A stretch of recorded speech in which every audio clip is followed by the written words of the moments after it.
Not much. I'm all excited. Hold on a Cool. second. I gotta. Well, I mean, you know you, so you're not excited about talking to you. I, on the other hand, do not know you, and so I am super excited about talking to you. Thank you for taking the time. Truthfully, much Sure. love. I appreciate it. So, my name is Pepper Bowen, and we just launched the Green Pepper podcast a couple weeks ago. I am an environmental attorney by trade, a food lawyer by choice. Much of what I do is around policy and the quagmire that is the legal system in food. And since Juneteenth just happened, I was kind of hoping that we'd be able to spend a little bit of time chatting about not only food sovereignty generally, but food sovereignty around the traditional foodstuffs that enslaved Africans would have eaten then as opposed to what we're eating now.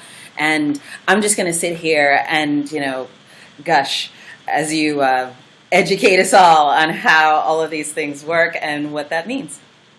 Sure. Before we get started, I'm curious, how do you define food sovereignty? Because there's So many definitions, yeah. So food sovereignty, as I've come to understand it, is generally the ability of people to provide food for themselves that is culturally appropriate. So they would have additionally a say in where their food comes from and how it gets to them. So the way that I generally explain it to other people would be, the things that are culturally appropriate. So you wouldn't want to give a Muslim a ham sandwich in the case of a disaster. And if you only have either hot dogs and chips, then you completely remove all the protein that would be available to them as you're attempting to recover. But there are much broader definitions around food sovereignty, especially when we add in the components of food access and food security, and we talk about folks who are marginalized already, especially when you're talking food workers and those who are living in urban settings, not necessarily making a living wage. Gotcha. Okay, cool. I just wanted to figure out your angle. Well, what's yours?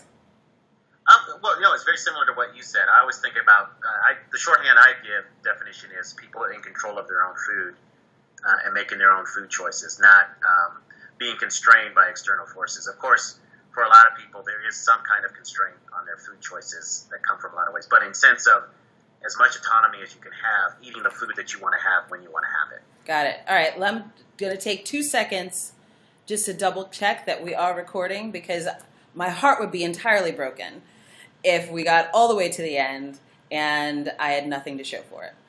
Oh, gotcha. All right. So, go ahead.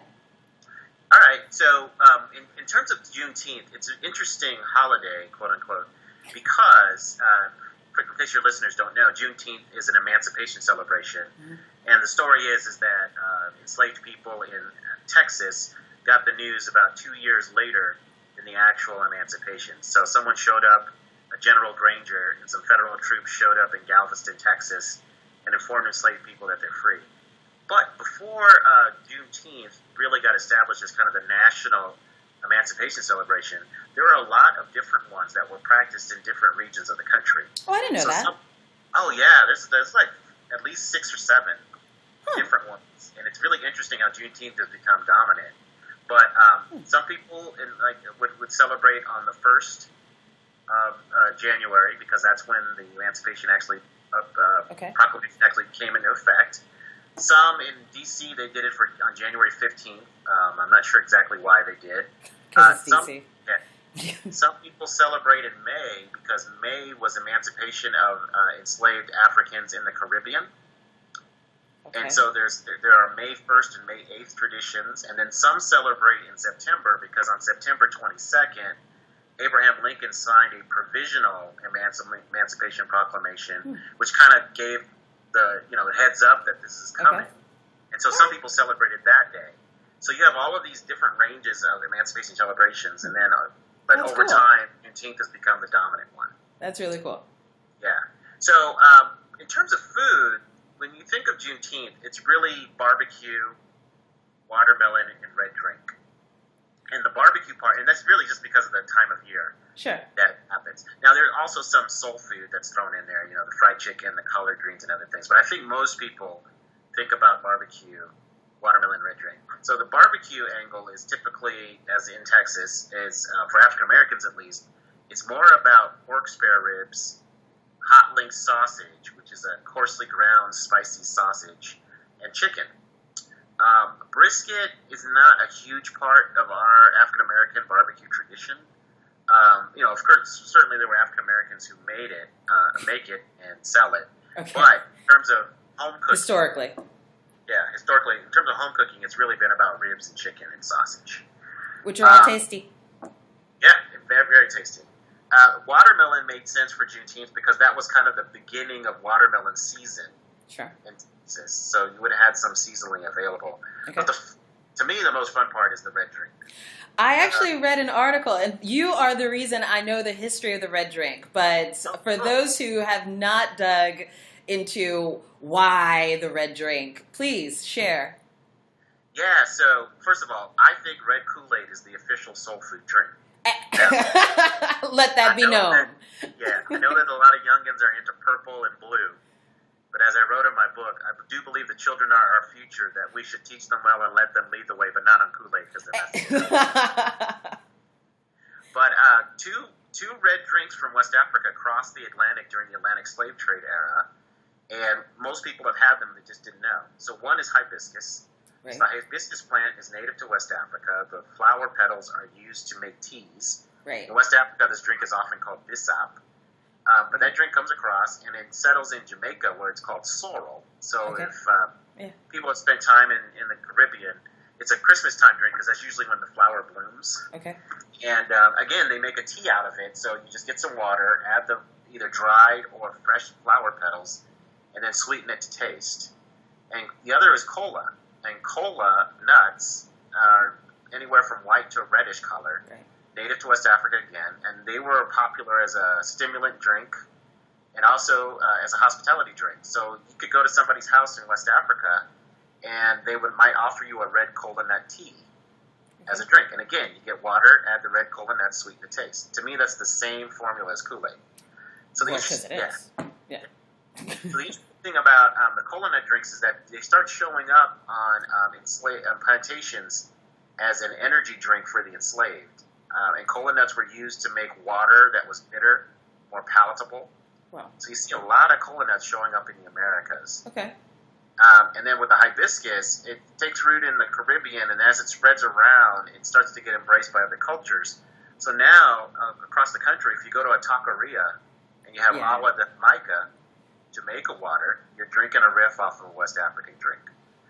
So in Texas, it's usually a carbonated beverage, and Big Red Soda is probably the big name kind of red drink in Texas. Well, but you don't have any. I actually am super fascinated by how it is that you got, and this is completely derailing the conversation, but how is it that, because you are the only person other than me that I have ever heard of who sits around wondering, but why red? I mean, why do we call it red? Doesn't it have a flavor? I mean, because red things have a flavor. Why is it just red? So how did you get to this place? And then we can circle back to why it's called a red drink as opposed to a strawberry or raspberry or some sort of a flavor. Right. So I got to this place because when I was writing my book on the history of soul food, my approach was to create a representative soul food meal. So I was thinking, if you're going to have soul food any place on the planet, what's the meal that you're most likely to have? And it just seemed to me from my own personal experience that the most likely drink you're going to have is some kind of red drink. Fair. And, so in that book, I write about what the item is, how it gets on the soul food plate, what it means for the culture. Yes. So it was really just a lot of sleuthing just to track how red drink becomes an important part of our culture. Because again, I mean, if you go to any African-American social occasion, family reunion, church supper, some kind of gathering, there usually is a red drink. And if you go to a soul food restaurant, there usually is some kind of red drink available, besides the colas and other things. So that's really what got me into it. So I was just trying to figure out why. And I can't say that I have a definitive answer, but I have an educated guess. as to why that happened. And to me, the educated guess is that we have two drinks that come across the Atlantic that have ties back to the ancestral homeland. Sure. I think there's something going on there. Gotcha. Mm-hmm. Very nice indeed. Yeah. But you started off as an attorney before you became an author of super interesting books. In fact, I haven't read your new one, but I do know somebody who has, who was just raving about it yesterday. So, nice. Well, and in a minute I'm going to break out, the phone so I can, just take a picture of us together and just total fangirl this. But yeah, so the new book is about White House kitchens. Yeah, and the chefs, because what while I was researching the book on soul food, and what I found is that there were all these African Americans who had cooked for our presidents, but I had found about 8 stories, so it wasn't enough to really put together a book. So when I finished the soul food book, I said, okay, if I can just get enough stories together, I want that to be my next book. And then once I was focused on researching that book, I found 150 Oh, really? African Americans, who have cooked for our presidents from Washington to Trump. Now, when I wrote the book, it was the Obama presidency, so I ended with Obama. But Sure. there are African Americans in the President White House kitchen. Okay. So we've been there from day one. Well, so fascinating that the world works the way that it does. I was actually on a panel yesterday for the data center's 300th, the New Orleans 300th anniversary, the tricentennial. The data center did a full-on report on what it looks like here after, the prosperity, or rather the New Orleans Prosperity Index. So what does it look like here after 300 years of whatever sort of development we've had, right? And the panel that I was on was talking about restaurants and the influence of, or whether there was, trying to identify whether there was an influence of slavery and folks who cooked back then into now. So what is your take on that? And especially talking about the White House cooks, because if I'm not mistaken, I read something that you wrote about Lyndon B. Johnson bringing his cook from, or to, he left the cook in D.C. where there was no, that was a different president. There's no air conditioning, and it was just hotter than Hades. And it was only because of the experiences of traveling through the South with the cook that they knew that there really was an issue with civil rights. Yeah. So you're kind of mixing two stories, right? Yeah, two different stories. So the story about leaving the cooks behind during the summer is Thomas Jefferson. Gotcha. So he had 2 enslaved women, black women who were cooking for him. One was named Edith Fawcett, the other was Frances Hearn. And rather than bring them back to Monticello, where they could be with their husbands and their families, he left them in D.C. And at that time, before air conditioning, the White House regularly flooded after rainstorms. So there were a lot of mosquitoes and things like that. So people in the White House were getting malaria and other tropical diseases. So it was not pleasant. But fast forward to, do you have a question about that? Yeah, well, so my brain's sort of working, and I'm thinking, but that was part of the reason to bring Africans, because there was this magical resistance to malaria, right? So I'm wondering if that's not the rationale that he would have used, despite it being slightly inhumane, and really cruel, because if he was leaving, going back to Monticello, what would have hurt to bring them so that they could see their families? Exactly. And even if that was his thinking about the malaria, right, and unless he's just being cheap, but, he had the government dime, he could have just loaned out, he could have had some nearby planters just loan out their enslaved people. Sure. To there on a temporary basis, because it wasn't like there were a lot of people in the White House during the summer. Sure. Yeah, but, he just didn't do that. Was what it was. All right, so fast forward. Fast forward to Lyndon Johnson. So he had a woman named Zephyr Wright, who was his private cook. She started cooking for him in the 40s. And she's a fascinating woman. Of all of the people that I write about in the book, I think she's the one I would love to have had dinner with and just chill with her and just hear the stories, because I think she was quite a character.